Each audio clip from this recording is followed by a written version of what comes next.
జూబ్లీహిల్స్ నియోజకవర్గము ఎన్నికలకు ఇతర ప్రాంతాల నుంచి కూడా ఎందరో వచ్చేసి ఇక్కడ ఎవరు అభిమానంతో వాళ్ళు కూడా ఇక్కడ ప్రచారాలు కొనసాగిస్తున్నారు. సో అంటే ఏ పార్టీ గెలవబోతుంది అని చెప్పేసి కూడా కొంతమందిని అడిగి తెలుసుకునే ప్రయత్నం అయితే మనం చేద్దాం. ఇప్పుడు దళిత బంధుకు సంబంధించిన రాష్ట్ర అధ్యక్షుడు మహేష్ ఉన్నారు, ఆయన అడిగి తెలుసుకునే ప్రయత్నం అయితే మనం చేద్దాం. అన్న నమస్తే. నమస్తే అన్నగారు, బాగున్నా? చెప్పండి అన్న. బాగున్నా. మరి మీరు ఏ పార్టీకి మద్దతు తెలుపుతున్నారు, ఏ పార్టీ నుంచి ఇక్కడ ఓట్లు అడగడానికి వచ్చారు, మరి మీ దళితులకు ఇస్తున్న హామీలన్నీ ఏమైపోయినాయి రాష్ట్ర సర్కార్లో? డిక్లరేషన్ల పేరిట ఇప్పటి వరకు ప్రజల్ని మోసం చేస్తున్నటువంటి కాంగ్రెస్ పార్టీకి బుద్ధి చెప్పాలని ఈరోజు మీ మొన్ననే తెలంగాణ భవన్ వేదికగా బీఆర్ఎస్ పార్టీ అభ్యర్థి మాగంటి గోపీనాథ్ వాళ్ళ భార్య సునీత గారికి మద్దతు తెలపడం జరిగింది.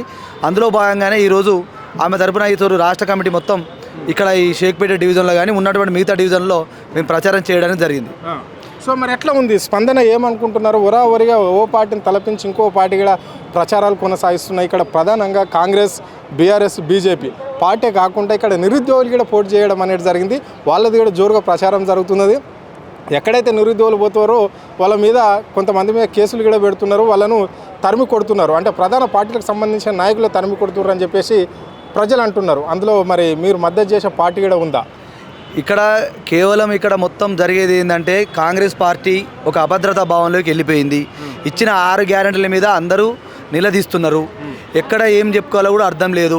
మేము దళిత బంధు ఉద్యమం చేస్తుంటే మమ్మల్ని ఇదే విధంగా హింస పెడుతూ అరెస్టులు చేస్తూ కేసులు పెడుతూ చేస్తున్నారు. ఈరోజు నిరుద్యోగులకు ఇచ్చినటువంటి హామీలు కూడా నెరవేర్చలేరు. కాబట్టి వాళ్ళ ఆకాంక్ష తెలిపే విధంగా నిరుద్యోగులు ఇక్కడ బరిలో ఉంటే వాళ్ళను కూడా తరిమి కొడుతూ మిగతా పక్షాల మీద నెట్టాలని ఒక ప్రయత్నం చేస్తున్నారు తప్ప ఇంకా ఏం లేదు. ఇక్కడ కేవలం ఏమి చేయలేని స్థితిలో ఉన్నటువంటి కాంగ్రెస్ పార్టీ ఉన్నది. ఇక్కడ బీఆర్ఎస్ పార్టీ ఎక్కడికి పోయినా కూడా మేము కూడా ఇప్పటికే 2 డివిజన్లో ప్రచారం నిర్వహించడం జరిగింది. వాళ్ళు ఏదైనా కూడా మేము బీఆర్ఎస్ పార్టీకే మద్దతు తెలుపుతాం. ఇక్కడ 10 ఏళ్లలో అభివృద్ధి చేసింది బీఆర్ఎస్ పార్టీ, ఇప్పుడు మా తరపున పోరాడుతున్నది కూడా బీఆర్ఎస్ పార్టీ. మేము ఖచ్చితంగా అందరం బీఆర్ఎస్ పార్టీకి మద్దతుగా తెలుపుతున్నాం. వాళ్ళకి ఓటేస్తాం. మీరు ప్రచారానికి వచ్చినందుకు సంతోషమని మమ్మల్ని వాళ్ళు వెల్కమ్ చేస్తున్నారు. ఇక్కడ 2 నేషనల్ పార్టీలు కూడా ఉన్నాయి. ఇక్కడ రాష్ట్రంలోనూ కాంగ్రెస్ పార్టీ అధికారంలో ఉంటే సెంట్రల్లోనేమో బీజేపీ పార్టీ అధికారంలో ఉంది. వీళ్ళేమో 6 గ్యారెంటీలని కాంగ్రెస్ పార్టీ వాళ్ళు అమలు చేస్తున్నాం కాబట్టి ఓట్లు మాకు వేయాలని చెప్పేసి వాళ్ళు అడుగుతుంటే, నరేంద్ర మోడీ పేరు చెప్పుకొని నరేంద్ర మోడీ ఇచ్చే పథకాలతోనే రాష్ట్రము అభివృద్ధి జరుగుతుంది అని చెప్పేసి బీజేపీలు పోతున్నారు ఏజెండాగా. మరి మీరు ఏ ఎజెండాతోటి మీరు పోయి ప్రజలకు ఓట్లు అడుగుతున్నారు బీఆర్ఎస్ పార్టీ తరఫున? మీరు ఒక్కటే ఆలోచన చేయండి. ఇక్కడ బీజేపీ పార్టీ, కాంగ్రెస్ పార్టీ కేవలం మతంతో ఓట్లు అడుగుతున్నారు. మీరు గమనిస్తున్నారా? ఈ ముఖ్యమంత్రి రేవంత్ రెడ్డి అలా ఆ దరిద్రం బర్త్డే కావచ్చు అలా ఆయన ఏం మాట్లాడుతున్నాడు? ముస్లింలు కాంగ్రెస్ పార్టీతో ఉంటేనే సిగ్గు ఉంటుంది, లేకపోతే ఇజ్జత్ ఉండదు అని మాట్లాడుతున్నాడు. బండి సంజయ్ ఏమని మాట్లాడు? మతం గురించి మాట్లాడతాడు. మరి 11 సంవత్సరాలలో బీజేపీ తరఫున మేము అభివృద్ధి చేసినాం హైదరాబాద్ అని వాడు మాట్లాడాడు. మేము 2 సంవత్సరాలు అభివృద్ధి చేసినాం వీడు మాట్లాడాడు.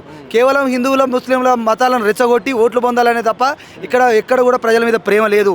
ఇక్కడ కేవలం ప్రజల తరపున ఉన్నది, ప్రజల కోసం ప్రస్తుతం కొట్లాడుతున్నది బీఆర్ఎస్ పార్టీ మాత్రమే. మేము అదే విధంగా మాకు కూడా దళిత బంధు ఉద్యమానికి మద్దతు తెలిపిల్లు. కేసీఆర్ గారు దళిత బంధు పథకాన్ని ప్రవేశపెట్టిల్లు. మాకు వచ్చిన దళిత బంధు నిధులు కూడా ఆపుతున్నారు. అక్కడ జరుగుతున్న చేవెళ్ళ ఎస్సీ డిక్లరేషన్ కూడా వాళ్ళు అమలు చేయకుండా ₹1 కేటాయించకుండా జరుగుతున్న అన్యాయాన్ని ఈరోజు ప్రతి డివిజన్లో వివరిస్తున్నాం. దాని ద్వారానే ఓట్లు అడుగుతున్నాం. ఇక్కడ కేవలం బీఆర్ఎస్కే వాళ్ళు ఓట్లు రావద్దనే విధంగా మ్యాచ్ ఫిక్సింగ్ చేసుకొని బీజేపీ, కాంగ్రెస్ వాళ్ళు కేవలం మత రాజకీయాలు చేసి ముస్లిం ఓటు కాంగ్రెస్కు, వీళ్ళకి హిందువుల ఓటు మాగుపడాలని ఒక దురుద్దేశం తప్ప ఈ 11 ఏళ్లలో బీజేపీ చేసింది లేదు, ఈ 2 ఏళ్లలో కాంగ్రెస్ చేసేది ఏం లేదు. అంటే ఇక్కడ ముఖ్యమంత్రి కూడా ఆయన ప్రచారంలో భాగంగా కూడా మాట్లాడుతున్నాడు. అంటే 6 గ్యారంటీలు ఇక్కడ నవీన్ యాదవ్ గెలవకపోతే జూబ్లీహిల్స్లో 6 గ్యారంటీలు కూడా ఆగిపోయే అవకాశం ఉంది అంటున్నాడు. అంటే ఓన్లీ జూబ్లీహిల్స్ని ఆగిపోతాయా 6 గ్యారంటీలు, లేకుంటే రాష్ట్ర వ్యాప్తంగా కూడా ఆగే ఆస్కారం ఉందా? ఇక్కడ ముఖ్యమంత్రికి మతి భ్రమించి మాట్లాడుతున్నాడు. ఆయన 6 గ్యారంటీలు అమలు చేయలేక ఈరోజు మీరు బీఆర్ఎస్ కోటెత్తే మేము సన్న బియ్యం ఆపుతాం, ఫ్రీ బస్ ఆపుతాం, అది ఆపుతాం. నీ అబ్బా సొత్తు కాదు. నువ్వు అమ్ముకోవడానికి రాష్ట్రం అబ్బసొత్తు కాదు, నువ్వు ఆపేయడానికి అబ్బసొత్తు కాదు. మెడలు వంచి తెలంగాణ రాష్ట్రాన్ని తెచ్చుకున్నాం. కాంగ్రెస్ పార్టీ మెడలు వంచి ఇక్కడ ఉన్న నిరుద్యోగులం, ఉద్యమకారులం కేసీఆర్ నాయకత్వంలో తెచ్చుకున్నాం. నువ్వు ఒక్క గ్యారంటీ ఆపినా, ఒక్క బుల్డోజర్ హైడ్రా పేరుతో హైదరాబాద్ మీకు తీసుకొచ్చిన రాష్ట్ర వ్యాప్తంగా ఉన్నటువంటి ప్రతి ఒక్కరం నీకు దాడి చేయడానికి మేము సిద్ధంగా ఉన్నాం. నువ్వు దాడులతోటి తెలంగాణ ప్రజలను గెలవాలి, ఏదో వంచాలి, లేదో మోసం చేయాలంటే ఇక్కడ కుదరదు. నువ్వే కాదు, ఎవడు కూడా ఈ హైదరాబాదు తెలంగాణ గడ్డ మీద బ్లాక్మెయిల్ రాజకీయాలకు జూబ్లీహిల్స్ ప్రజలు లొంగే పరిస్థితులు లేరు. ఆద్య టీవీ తరపున విజ్ఞప్తి చేస్తున్నా, నవీన్ యాదవ్ 5,000 రూపాయలు ఇచ్చినా 10,000 రూపాయలు ఇచ్చినా తీసుకోండి. వాళ్ళు ఏదో కష్టపడి సంపాదించిన సొమ్ము కాదు, వాళ్ళు ప్రజలను దోచుకొని వంచుకొని దోచుకున్న సొమ్మే. 5,000 తీసుకోండి, 10,000 తీసుకోండి, అది మన సొమ్ము. మీరు ఖచ్చితంగా ఇంత తీసుకున్నా కూడా బీఆర్ఎస్ పార్టీకి ఈరోజు మిమ్మల్ని కడుపులో పెట్టుకొని కాపాడే పార్టీకి, మీకు ఇన్ని రోజులు అభివృద్ధి చేసిన పార్టీకి మీకోసం 4 కోట్ల మంది ఎదురు చూస్తున్నారు. మీరు బీఆర్ఎస్ పార్టీకి ఓటేస్తేనే 6 గ్యారెంటీ అమలు అవుతాయి. వాళ్ళ ముఖ్యమంత్రి తలబిరుస్తూ మొత్తం కిందికి దిగిపోతుంది. మీరు ప్రలోభాలకు లొంగకుండా ఖచ్చితంగా సునీతక్క గారికి కారు గుర్తుకు 3 నంబర్ మీద ఓటు వేయాలని మేము అందరం విజ్ఞప్తి చేస్తున్నాం. చివరిగా చెప్పండి అన్న, ఇక్కడ ముఖ్యమంత్రి ప్రచారంలో భాగంగా కూడా ఒక మాట అంటున్నాడు. అంటే కేటీఆర్ కనిపిస్తే చెట్టుకు ఏలడియాలి అని చెప్పేసి అంటున్నాడు, కట్టేయండి అని చెప్పేసి కూడా ప్రజలకు సూచన సలహాలు చేస్తున్నాడు. దీన్ని ఎందుకు చేయవలసి వస్తుంది? ఏ విషయంలో మరి కేటీఆర్ అంటే ముఖ్యమంత్రికి అంతగానం టార్గెట్ కావాల్సిన అవసరం ఏముంది? కేటీఆర్ అన్నను చూస్తే ముఖ్యమంత్రికి లాగులో ఉత్సాహపడుతుంది. ఒకటే నేను తెలంగాణ అచ్చ భాషలో చెప్తున్నా, ఏం చేయలేక కేటీఆర్ అన్నను బూచి చూపించాలనే ఉద్దేశంతో ఒకసారేమో ఈ కార్ రేస్ అంటాడు, ఒకసారేమో ఫోన్ ట్యాపింగ్ అంటాడు, ఇవ్వాలంటాడు, రేపు అంటాడు. ఆ గ్యారంటీలు అడగకుండా అవి చేద్దామని ఒకటే ముచ్చట. ఇవాళ కేటీఆర్ అన్న ప్రచారానికి బ్రహ్మరథం పడుతున్నారు ప్రజలు. కేవలం కేటీఆర్ అన్న మీద ఉన్నటువంటి వ్యక్తిగత ద్వేషంతో ఆయన ప్రచారం నిర్వహిస్తున్నారు.